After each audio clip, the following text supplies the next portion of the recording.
Alors c'est pour ça, à l'avenir, les gens, il ne faut pas juger les gens par rapport à des fois à leur vote ou par rapport à leur bord ou quoi, évidemment. Bon bah tout le monde essaie d'améliorer son quotidien et sa vie, c'est ce qui est logique et normal, hein, sinon on est un peu fou et dépressif, je pense. Donc c'est normal qu'on veut que n'importe qui veuille avoir une vie un peu plus équilibrée et puis un peu mieux, hein. On a tous un idéal de vie, je pense. Voilà. Mais voilà, la politique, c'est exactement comme je l'expliquais, une balance. C'est une balance. Il faut avoir une vision en face de... Moi, je pense comme ça. Il faut avoir une vision en face de vous. C'est comme si vous étiez le curseur du milieu et vos deux bras, c'est la balance. Voilà, il y a balance droite, balance gauche, la droite, la gauche et le centre. Dans tout, c'est comme ça. Il y a un équilibre dans tout. Alors évidemment, comme j'expliquais, c'est des polarités et puis de toute façon, c'est en fonction du moment. Donc voilà. Alors après, il y a des gens, vous allez vous embrouiller avec un voisin ou avec qui que ce soit, avec un ami ou un collègue de boulot ou j'en sais rien, ou la famille ou qui que ce soit. Et vous allez vous dire, bah, mais moi je suis pas d'accord avec toi, t'es un con, tu penses comme ci, tu penses comme ça. Oui, mais non, mais ça dépend de la vision de chacun. Ça dépend de la vision de chacun. Moi, ce que je dis en ce moment, actuellement, c'est que je dis que la principale chose, c'était d'arrêter les guerres. C'est logique. En plus, la guerre, ça coûte énormément d'argent. Après, c'est pas spécialement pour le problème déjà pécunier. C'est qu'il y a beaucoup de gens qui meurent pour rien du tout là-bas. Pour un combat qui est déjà perdu d'avance en plus. Parce que de toute façon, l'Ukraine ne gagnera pas. La Russie est trop puissante. C'est pas possible qu'elle gagne. C'est impossible. L'Ukraine là-bas, ce sont des territoires qui ont été rachetés en partie par l'Union européenne. C'est pour ça qu'ils veulent pas lâcher un pouce de terrain avec l'Ukraine là-bas. Il y a des gens qui ont des intérêts là-bas. Voilà. Et les Russes, bon bah les Russes, ils considèrent que la Crimée et tout ce qu'il y a là-bas fait partie, le Donbass, tout ça fait partie, l'Ukraine est russe. Donc ils considèrent que c'est à eux. Donc de toute façon, aucun des deux bords ne lâchera un pouce de terrain. Donc à part fractionner tout en territoire ou que par exemple l'Ukraine, il y a un territoire qui sera récupéré par les pays de l'Union européenne, ou que les Russes récupèrent une partie ou cèdent peut-être une partie, il n'y aura pas d'entente possible, c'est impossible. Donc voilà. Donc c'est un conflit qui peut durer encore des années. Ce conflit-là ne sera pas résolu. C'est exactement comme le conflit israélo-palestinien. C'est pareil, ils n'auront jamais un terrain d'entente, c'est impossible. Ce sont des gens qui pensent à l'opposé, donc de toute façon, voilà. C'est tout. Les Palestiniens considèrent qu'ils sont chez eux depuis des milliers d'années et Israël considère que non. Et puis l'Ukraine et la Russie, c'est la même chose. Ce sont des guerres de territoire, des guerres d'expansion et des guerres d'intérêt. Donc tout ça c'est bien gentil, mais ça déstabilise tout. Il y a des gens qui meurent pour rien, de toute façon en plus. Et puis il faut pas regarder ça en disant oui voilà c'est pas chez nous, on s'en fout, c'est pas chez nous. Si, c'est chez nous, c'est très proche de chez nous, et puis ça peut dégénérer dans tous les sens. Et puis de toute façon, on est forcément impacté. C'est pour ça que moi je pense que dans ce vote-là, il fallait avoir une vision externe. Ça c'est clair et net. Voilà. Alors la vision externe, c'est tourner vers l'extérieur, évidemment, vers les autres. Et puis la vision interne, bah, c'est sur soi-même. C'est encore un exemple d'équilibre. Donc la politique interne il en faut, hein, bien sûr, mais dans ce conflit, moi je dis qu'il fallait voter en externe pour essayer de calmer le jeu. Du moins essayer, parce que c'est pas parce que Trump il est passé que tout va se calmer du jour au lendemain. Il a pas une baguette magique non plus. Et puis il faut encore le vouloir, parce que c'est toujours pareil. Un dirigeant, il peut très bien vous dire je vais faire ci, je vais faire ça, puis après au dernier moment il fait rien du tout. Donc voilà. Hein. Maintenant Kamala Harris, pour moi c'était beaucoup plus dangereux, parce que voilà. Après, des fois, on va pas se faire des amis, mais excusez-moi, les gens qui sont de ce bord-là, c'est des gens qui ont une doctrine quand même, voilà, inverse à ce qu'il faut. Donc, voilà. C'est même pas une histoire de divin ou pas divin, c'est une histoire de bon sens. C'est surtout une histoire de bon sens. Le monde est en guerre, le monde est en déséquilibre, le monde risque d'exploser à tout va. Et pendant cela, vous avez des gens qui jouent avec des filets sur les bras à l'Elysée et puis qui dansent la Gay Pride. Donc c'est bien gentil, mais ok. Faire la teuf, c'est bien. Faire mumuse à Hôtel Tagada, ok, tu fais ce que tu veux, mon ami. Mais pour le moment, la paix du monde est menacée. Donc voilà. Alors après, évidemment, ils vont régler aussi peut-être ça avec des accords ou des accords où ils ont des contrats entre eux ou j'en sais rien. De toute façon, évidemment, on n'est pas dupes, on sait très bien aussi qu'on peut très bien nous mentir sur la réalité des choses, on n'est pas fou. Mais dans le pire des cas, le pire a été évité, je pense, pour moi. Pour ma part, on vient de frôler de très près un World War 3. Voilà, une guerre qui pourrait se déclarer à tout moment. Et c'est pas dit que ça va pas être fait, hein. C'est pas parce qu'ils ont changé tout ça que ça peut pas être fait. Mais enfin bon, voilà. Il y a aussi des dossiers qui vont tomber sur toutes les affaires qu'on entend à la télé. Les gens qui ont fait partie de soirées un peu olé olé, et puis voilà, ils ont peur qu'aujourd'hui que les noms tombent, tout ça, voilà, parce que vous en avez un peu de tout partout, mais enfin bon, voilà, donc le pays et le monde est commencé à arriver à partir en dérive, donc c'est pour ça. Moi je dis que c'est pas plus mal que lui s'en passait, parce qu'il est quand même anti, en fait il est quand même malgré tout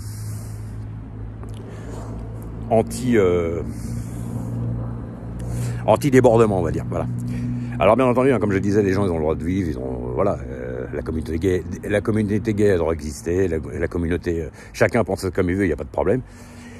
Mais c'est pas la plus forte concentration de gens. La plupart des gens, ils pensent, voilà, hein, aujourd'hui, voilà, aujourd'hui, avant il y avait les parents 1, parents 2, comme j'ai entendu quelqu'un en parler hier dans une vidéo, et ben aujourd'hui ils veulent rétablir un équilibre entre les deux parents, ce qui est normal.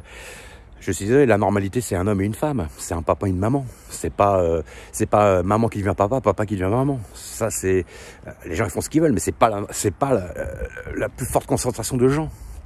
Donc voilà, c'est tout. Et ça crée un déséquilibre total. Voilà. Comment voulez-vous aujourd'hui, même qu'un jeune il comprenne ce qu'il doit faire. Voilà.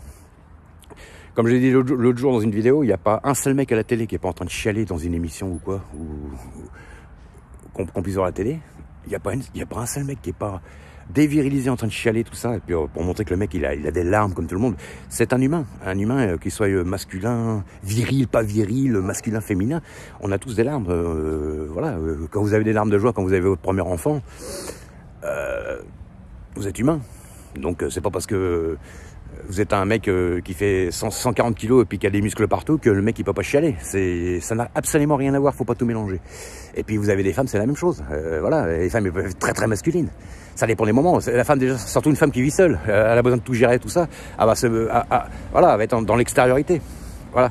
Alors ça veut pas dire que la femme ou l'homme n'est pas capable de quelque chose, mais c'est en général pas leur qualité première. À la base c'est ça, Donc voilà. Alors évidemment, pour changer les polarités de quelqu'un, qu'est-ce que vous faites? Il n'y a rien de plus simple. Vous mettez la femme au service du salariat, vous la faites travailler. Donc la femme, maintenant, elle ne peut plus être à la maison pour s'occuper de ses enfants. Elle est obligée, dans l'obligation de les travailler. Alors je ne dis pas qu'elle n'a pas le droit de le faire, évidemment. Mais ce que je veux dire par là, c'est qu'il faut un équilibre aussi. Si par exemple, une femme et l'homme travaillent, bon bah après, les gens ils s'arrangent entre eux pour que le foyer fonctionne. Et puis la rentrée d'argent. Et puis quand il y en a un des deux qui travaille et l'autre non, bah c'est celui qui travaille qui fait la maison et celui qui travaille pas. Celui qui travaille, je veux dire, il s'occupe de l'extérieur, de faire tourner de gagner le revenu et puis de s'occuper de la carrière. Et puis la personne qui reste à la maison, homme ou femme, en général c'est quand même plutôt les femmes, faut dire ce qui est, s'occupe du foyer. C'est un équilibre. C'est pour ça que je comprends pas les femmes qui sont toujours en train de dire ouais mais moi voilà, c'est vrai. Alors je mets pas tout le monde dans le même panier, mais enfin, aujourd'hui il y a quand même beaucoup de femmes qui se disent moi je suis féministe, moi ceci, moi cela. D'accord, tu veux ton indépendance, tu veux être féministe, tout ça, mais dans ces cas-là il faut vivre seul. C'est pour ça d'ailleurs que vous avez beaucoup de séparations aujourd'hui. Alors la femme, elle accepte d'être au service de son patron, mais elle accepte pas d'être entre guillemets, parce que le mari travaille, un peu au service du mari quand il rentre aussi, qu'il est fatigué de sa journée. Et les femmes sont fatiguées aussi, mais voilà. Alors ce que je veux dire par là, c'est que la femme ne veut pas de temps en temps faire la maison pour le bien de tout le monde, mais par contre ça ne la dérange pas quand le mari il va travailler pour amener l'argent pour tout le monde. Donc excusez-moi les femmes, mais quand vous dites que les hommes ils sont là pour voilà, ils arrivent, ils ont juste à mettre les pieds sous la table, c'est pas vrai, parce que le mec pendant toute la journée il se fait chier au boulot aussi pour le bien de tout le monde. Donc c'est un équilibre, c'est un échange. Je suis pas d'accord. Alors après c'est une histoire de catégories socio-professionnelles, de richesse, voilà. Et puis parce qu'il y en a ils ont pas le choix. Hein. Aujourd'hui la plupart des gens ils doivent travailler à deux. Hein. Pour la plupart c'est ça. À part si on fait partie d'une classe sociale un peu plus aisée. La plupart des gens aujourd'hui c'est un luxe, même si on travaille, s'il y en a un qui travaille et que l'autre ne travaille pas, aujourd'hui c'est un luxe. On est pratiquement obligés tous de travailler tous, voilà. Dans la mesure du possible évidemment, et encore quand Et donc pour avoir des revenus un minimum convenable. Donc forcément que ça crée du déséquilibre et ça crée des gens finalement qui sont mis les uns contre les autres. La femme va être concurrente de l'homme rien que pour le salaire. Voilà. Et puis aujourd'hui la femme, il y a beaucoup de séparation. C'est pourquoi? Parce que voilà, la femme elle se dit maintenant je suis tout seul, je suis indépendant, tout ça. Mais finalement, quand vous voyez qu'aujourd'hui la femme parce qu'elle peut travailler et puis qu'elle devient de plus en plus indépendante, c'était à se demander si quand elle était avec son homme que le mec il travaillait à la maison ou l'inverse, si c'était vraiment des sentiments. Parce que quand vous êtes avec quelqu'un juste parce que c'est lui parce que vous dépendez de sa carte de crédit, c'est pas des sentiments, ça. Voilà. Moi, je dirais même qu'aujourd'hui, c'est même à se demander si les gens ils sont pas ensemble un peu par raison. Voilà. Si vous vous casez avec quelqu'un avec qui vous n'êtes pas juste parce que il fait bouillir la marmite et puis que vous dépendez entièrement de lui, comme même avant. Avant, les femmes ils restaient en couple 60 ans, même s'ils s'entendaient plus, ils restaient ensemble. Pourquoi? Parce que voilà, à l'époque c'était comme ça.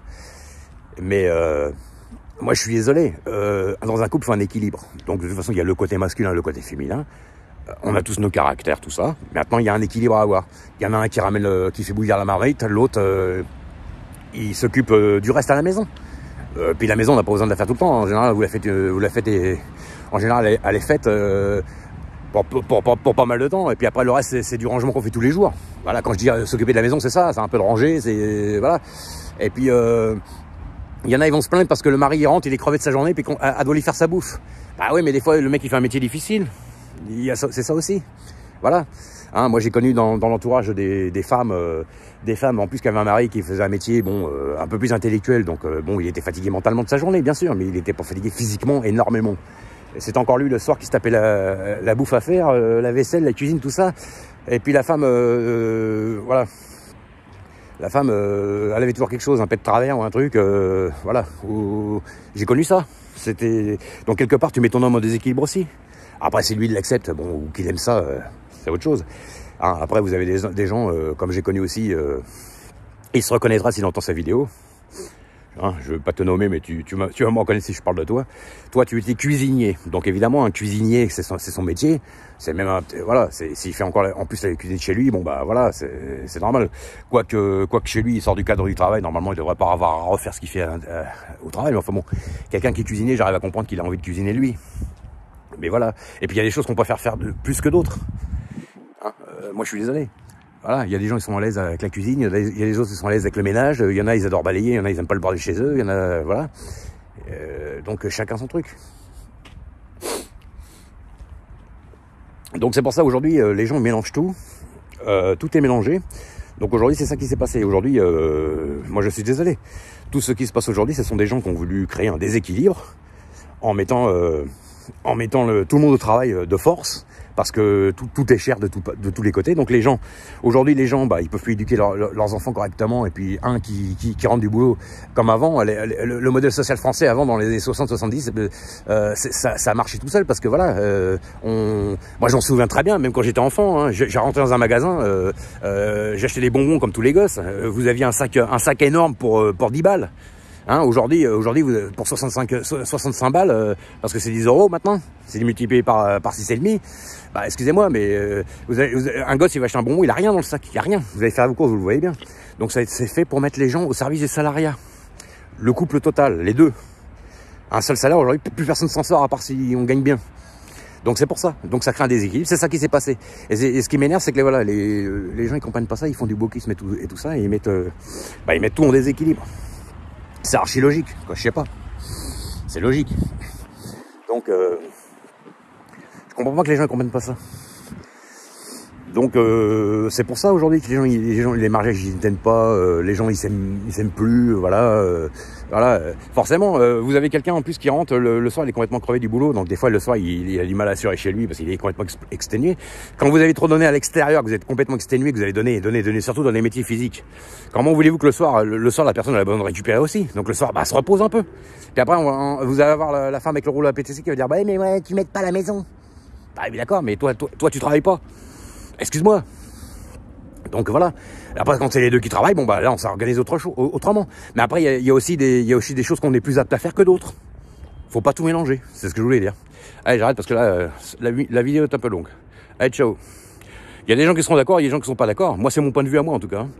Moi, je viens d'une famille avec des anciens. Moi, je suis désolé, à l'époque, les gens étaient très, très heureux. Bah, rien que dans les années 80, 85, bon, j'étais plus jeune, évidemment, mais je m'en souviens très, très bien que c'était pas du tout comme ça. 80, 90, voilà, ça a commencé à partir en couille déjà début 2000, et puis, franchement, les gens ils disent qu'on est au 21e siècle. Moi, excusez-moi, mais entre le 20e et le 21e siècle, moi, pour moi, le 21e siècle, il a vraiment commencé à fin 2019 avec le début des virus et tout ce qui a suivi après. Donc, en fait, il y a eu une période de 20 ans intermédiaire. Les périodes ne se sont pas succédées comme ça rapidement, comme ça serait le Moyen-Âge et l'Antiquité, non. Il y a une période, il y a une période qui prend fin, il y a une période intermédiaire, il y a une nouvelle période qui prend. Pour moi, le 21e siècle a commencé en 2020. Pour moi, c'est comme ça que je vois les choses. Et le reste, c'était une période intermédiaire entre les deux. Voilà. Allez, ciao.